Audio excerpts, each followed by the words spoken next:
Hello again, everyone. Today I have a brief lecture on protein synthesis and turnover.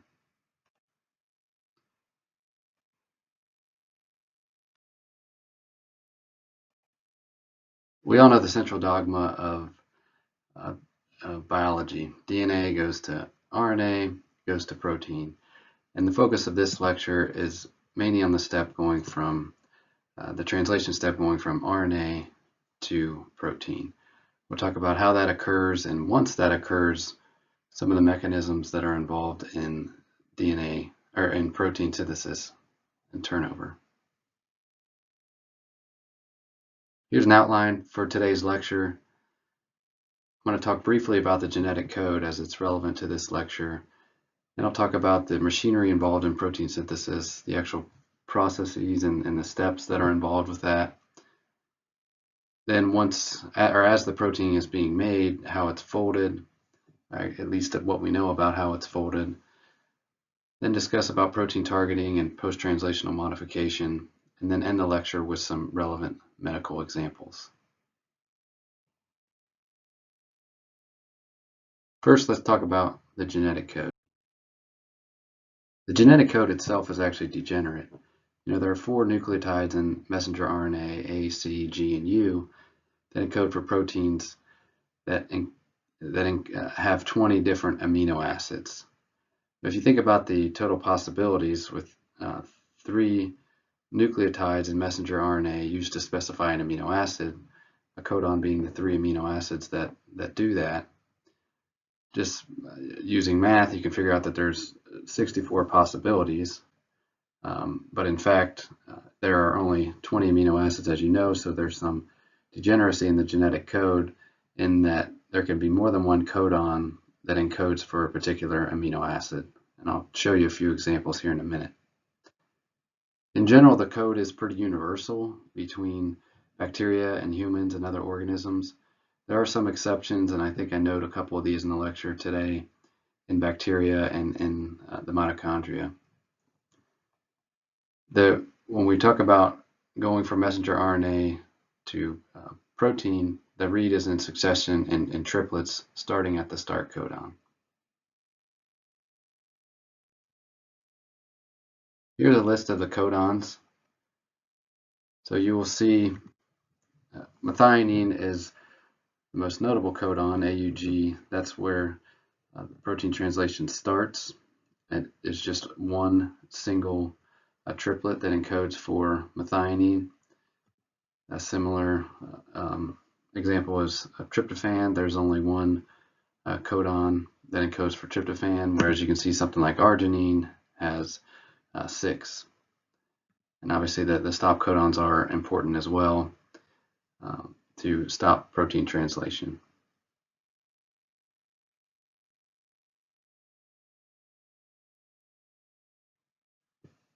When we're talking about going from DNA to messenger RNA and then ultimately to protein, DNA has 2 strands, obviously, going from 5' to 3' in one direction and 5' to 3' in the opposite direction on the other strand. This can lead to 6 different open reading frames, or 6 different reading frames for if you have open reading frames contained within this particular DNA sequence, for example. I just show half of the reading frames here, so if we're just looking at one of the strands, you can have, depending on where you're starting, not showing the start codon here, but you can imagine that the start codon being down here somewhere, and depending on whether it's in position 1, 2, or 3, you can have this sliding window where if you started at position 1, this would be, the codon would be CUC, which encodes for leucine, serine, valine, and so on. If you shifted just by one base, then the reading frame would be the next 3 triplets, and so you'd have the second reading frame, and then if you again moved one more, you'd have the third reading frame.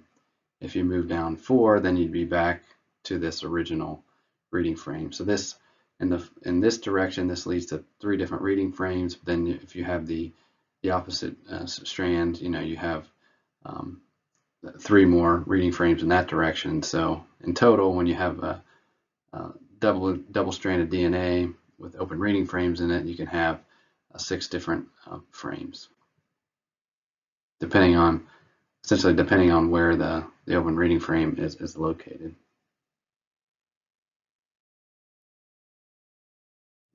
That's the genetic code, pretty straightforward.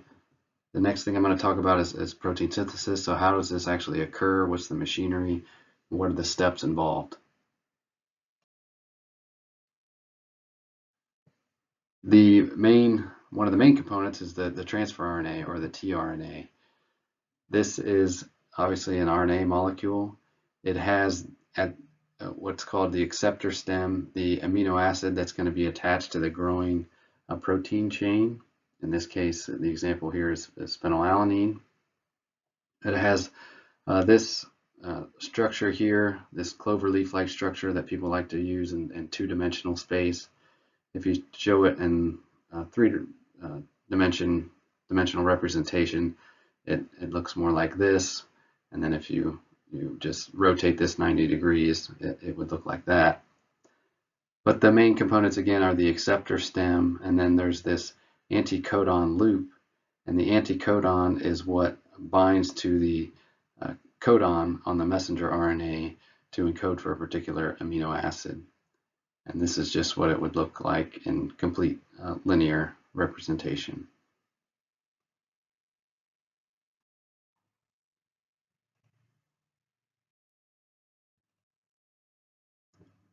So the tRNA is obviously important.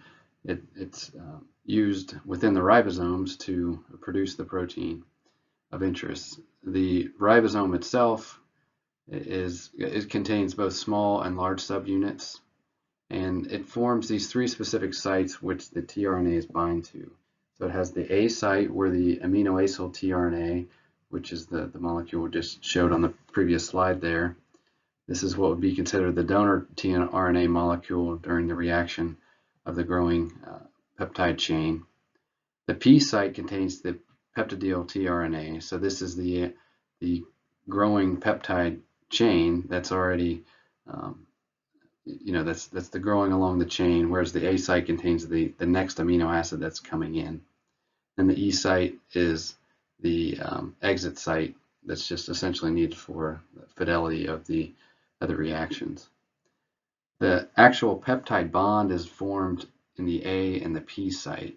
So the peptide bond itself is between the amino group of the amino acid in the A site and the carboxyl group of the peptide in the P site. So we're going from the N-terminal end to the C-terminal end as we move along. Here's a representation of what the ribosome looks like. So again, it has these 3 sites. This is shown in 3 dimensions. The A site in yellow, the P site in orange, and then the E site in red here. And again, there's these large ribosomal subunit and a small ribosomal subunit. And depending on what, if it's either bacterial or eukaryotic, these can be different sizes, but in all cases you have these 2 different subunits, the large and the small subunit.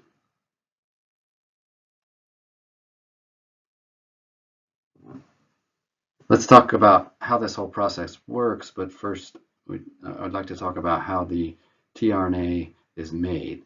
So an amino acid is activated by an aminoacyl tRNA synthetase. Basically, you form an intermediate, and then you get attachment of that amino acid to an adenosine nucleotide. And then once you have this, it's ready to bind to the A site. But here's how this process works. So you have your amino acid shown as a generic here with any any R group you want on your amino acid. Then you have your aminoacyl tRNA synthetase, which is you have a different one for each of the 20 different amino acids. This as a side note, these also have proofreading capabilities, so they can go back and correct things if needed. But you get this amino acid, you use the energy from ATP hydrolysis to form an AMP amino acid intermediate, shown structurally here. And then you bring in an empty tRNA that and the process releases AMP, and then you get your tRNA attached to your amino acid. So this is your primed, or otherwise known as your charged transfer RNA that's ready to move into the A site.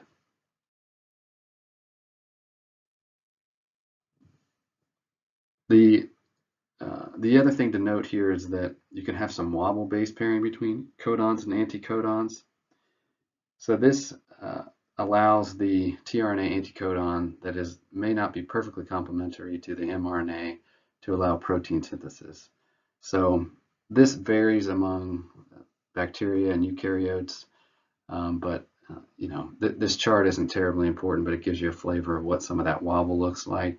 But in this example, if your codon is AUG, yeah, you can have wobble at this third position, so you can have a slightly different anticodon here, but I guess this would be a bad example because you only have one tRNA for methionine.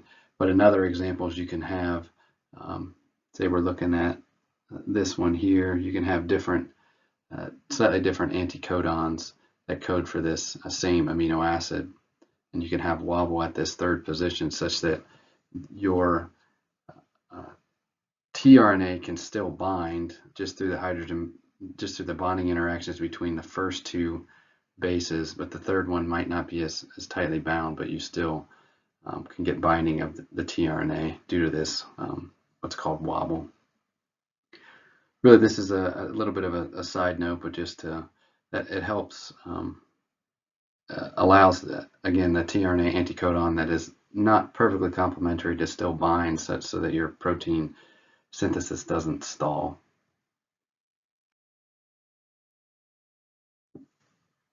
All right, how do we start this? The ribosome knows where to start, essentially by using the AUG codon, which encodes for methionine. So in eukaryotes, you have a 5' and 3' untranslated region, shown down here. This regulates the site and rate of protein synthesis. So there's a region called the 5' cap where the ribosome attaches to upstream of the AUG, and then once it hits the AUG, it adds the methionine and then moves on from there. Prokaryotes is pretty similar. It has an upstream sequence called the Shine-Delgarno sequence that basically helps position the ribosome upstream of the AUG and moves on from there. So, you can have several start codons on the same messenger RNA in some cases.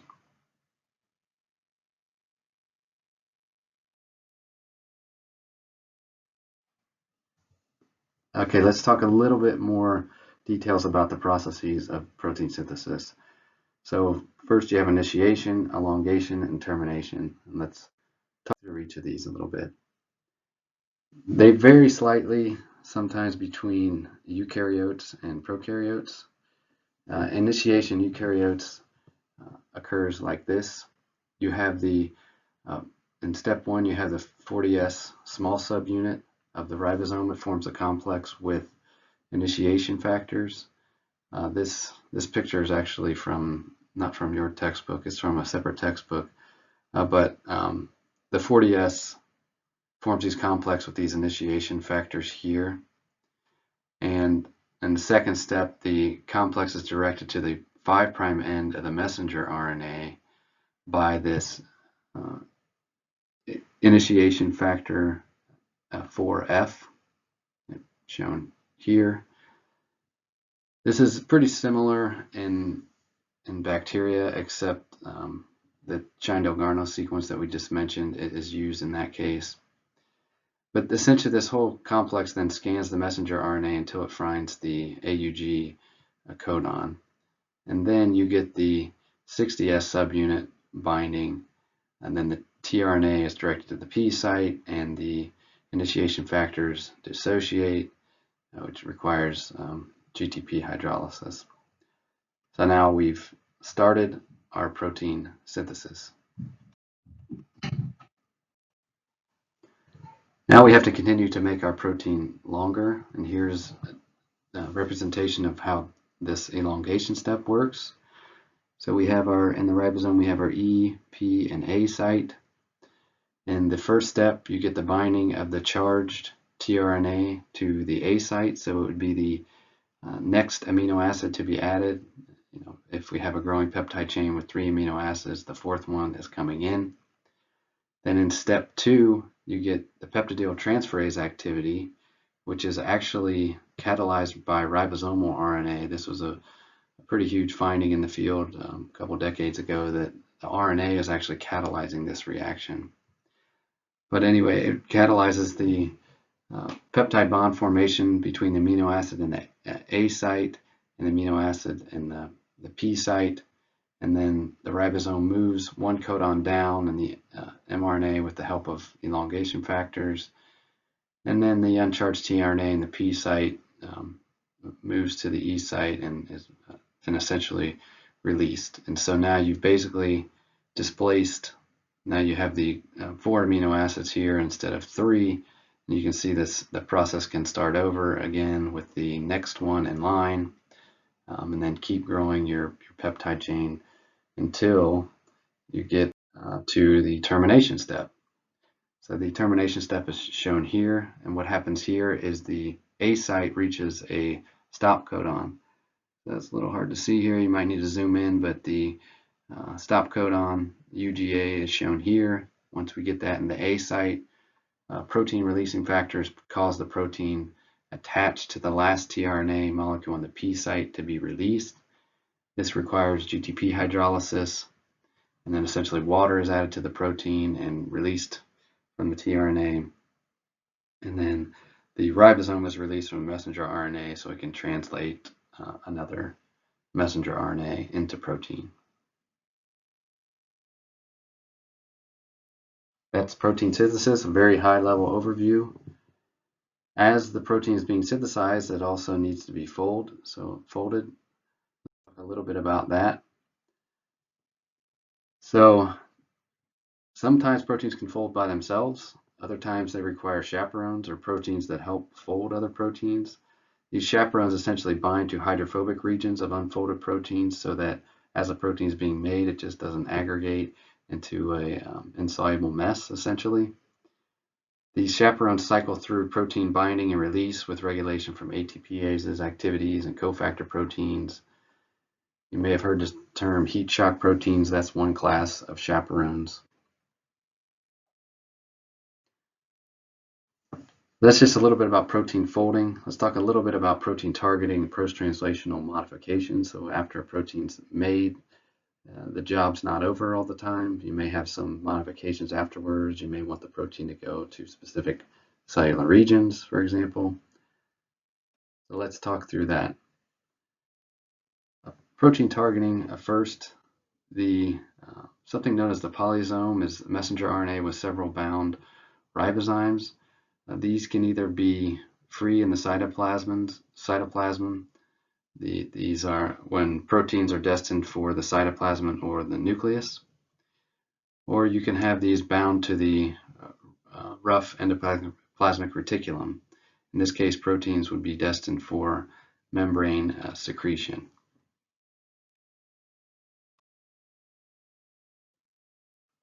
The cellular fate of proteins can be determined by signal peptides and signal peptide sequences in some cases. The signal peptide is the first part of the growing amino acid chain, first part of the protein. Typically, it's the first 20 or 30 amino acids. They can be targeted to specific membranes or specific organelles using this signal sequence. What happens here is the signal sequence is recognized by an RNA protein complex, or what's called a signal recognition particle. And it's shown here. So here would be the signal sequence recognized by the signal recognition particle. And in this case, the signal recognition particle actually stops translation or pauses translation. And then it once it binds its receptor, it in the endoplasmic reticulum membrane, it dissociates and then translation continues, and then the signal peptide is cleaved. So essentially the signal peptide binds to this SRP, and then it stops translation, moves it to where it needs to go, and then translation can continue.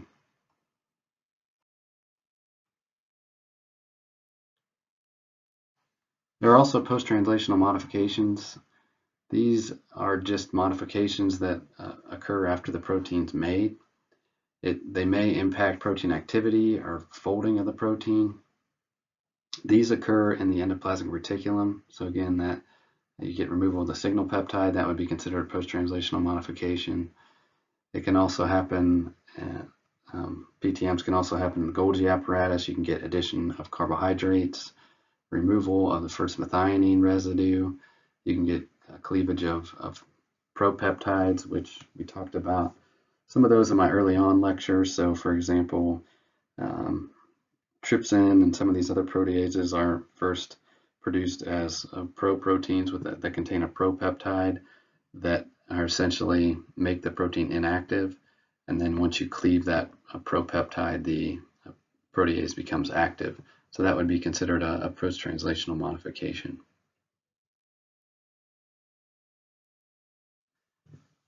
You can also get degradation of proteins using something called the proteasome.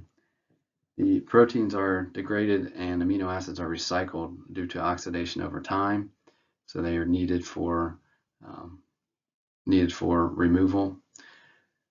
This degradation actually occurs in what's called the proteasome. It contains protease activities.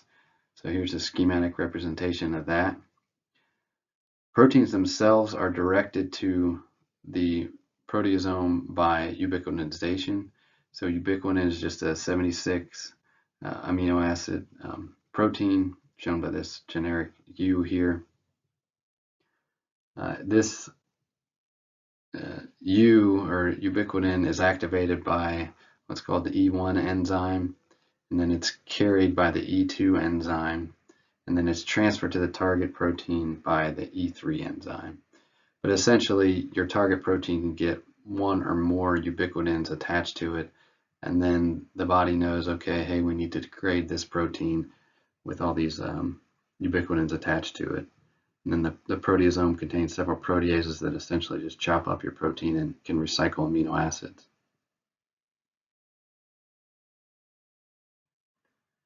That's a very high-level overview of protein synthesis and turnover. I'm just going to leave you with a few relevant medical examples to some of these issues. For example, sickle cell anemia. There's a single amino acid mutation in hemoglobin A in this disease. This is because of the GAG codon is mutated to GUG, and so you go from a glutamate to a valine. And what happens here is this causes polymerization into rod-like structures of the protein of hemoglobin A. This leads to deformation of red blood cells and altered blood flow. So it's all due to just this one codon difference. Some other relevant examples or relevant applications here. There are several antibiotics that are target protein synthesis. So for example, tetracycline targets the ribosomal A site in bacteria. So it's a good inhibitor of ribosome activity in bacteria, thus leading to bacterial cell death. Streptomycin and erythromycin are also inhibitors. They target the 30S and 50S ribosome respectively. Chloramphenicol is a bacterial ribosome peptidyl transferase inhibitor, so it inhibits the actual peptide transfer activity. Another antibiotic, but unfortunately is toxic to humans, is cyclohexamine, because it can actually target the ADS ribosome in humans.